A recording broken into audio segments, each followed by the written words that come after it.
Hi, I'm Dr. Bernard Brooks. I'm going to talk to you today about the man or woman in the mirror.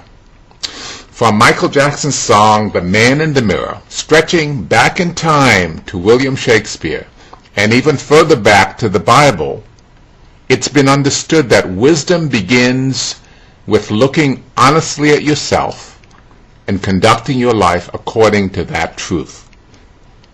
In the folk sayings and scriptures of every culture, you'll no doubt find the same basic principle. Just as surely, every one of us, including Michael, has failed this test at some point. And that's why compassion and forgiveness, which are other aspects of wisdom, are the oils that keep the sometimes creaky machinery of human relationships functioning.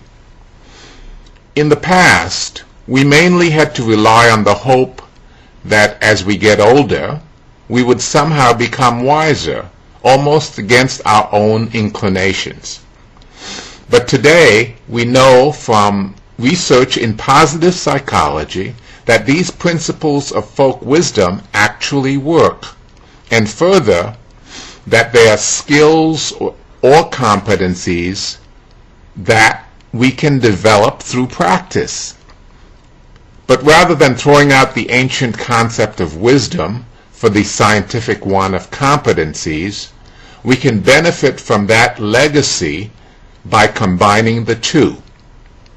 Sophia, the 7 dimensions of wisdom, is a model that does this. Sophia is the Greek word for wisdom, and was personified in mythology and in the Bible as a woman. In this case, I spell Sophia with 2 P's to create a 7-letter acronym representing the 7 dimensions of wisdom. Each of these 7 dimensions of wisdom is made up of skills or competencies that have been demonstrated to help people to be more fulfilled or successful at work or in their personal lives. The first dimension of wisdom is represented by the letter S for self. This consists of all of the skills related to awareness and management of our emotions and attitudes. The second letter in Sophia is O, standing for others, and includes all of the skills related to understanding and relating to other people. The I in the Sophia represents innovation, the skills needed to generate creative ideas and to bring them into reality as products or services that produce social value or wealth. These are the 3 dimensions of wisdom that I will focus on today. Now, let's get back to the man or woman in the mirror. What do Michael Jackson, Dr. Martin Luther King Jr., and William Shakespeare have in common? The answer is that they each used great gifts of communication to convey complex ideas in ways that were immediately accessible to large numbers of people. Each told stories based on themes, situations, or characters that anyone could recognize and identify with. They used emotional intensity and deft aesthetic techniques to engage audiences who now became participants in their stories. Thus, they were all excellent entertainers in terms of their ability to hold people's attention, even on serious or painful topics. Now, some may take offense at the idea of Dr. King as an entertainer, but that's partly what any great preacher or orator is.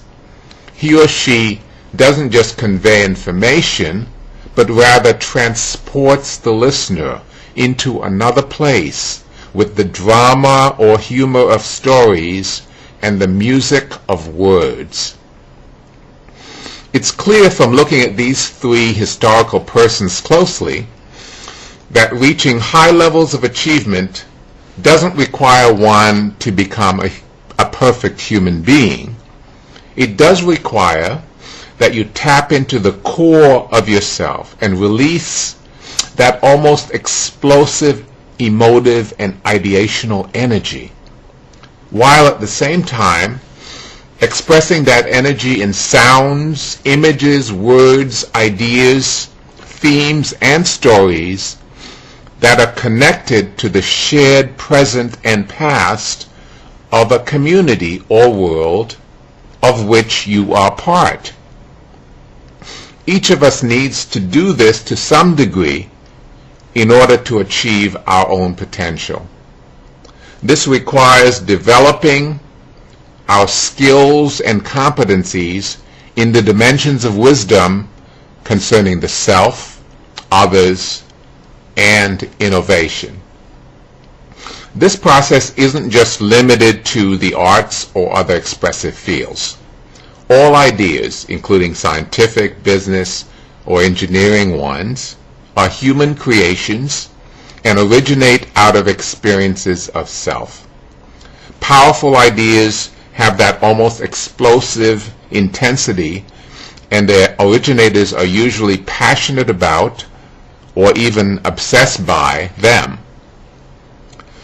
To have a social or physical impact, these ideas must be communicated to others in a common language, whether the language is science, mathematics, music, or something else.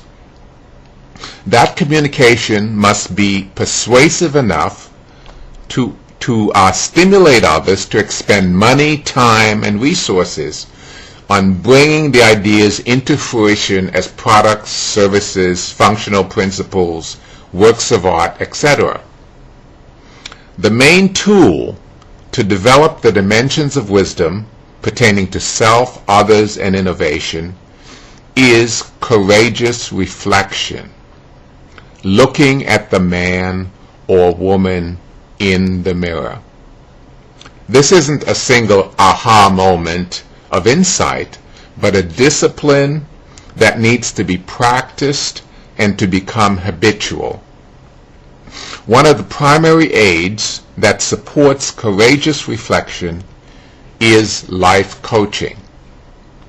The goal of the life coach should be to help each person to find and set free that core of emotive and ideational energy that is connected to her or his life purpose.